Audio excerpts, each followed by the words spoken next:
Es nuestra primera varieté cultural de un trabajo que se viene haciendo desde hace un tiempo en el Centro Social Ayerayque, con un cambio real de paradigma, porque antes era el ex hogar diurno de niños, hoy es el Centro Social Recreativo y Cultural,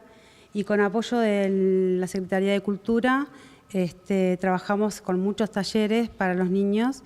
y niñas que van desde clown, taller de teatro, flamenco, folclore, guitarra, también sale de radio, fotografía, así que la verdad que estamos muy contentos porque cada vez tenemos más niños en el lugar y también la realidad es llevar esto también a los barrios y a las localidades de la provincia. Trabajar la promoción de derechos, trabajar la recreación de los niños y conectarlos con el arte, ¿no? El Ministerio, dentro del marco del acuerdo social, trabaja con todos los demás ministerios, hace un trabajo inclusivo. Para nosotros también esto es un desafío porque la idea también es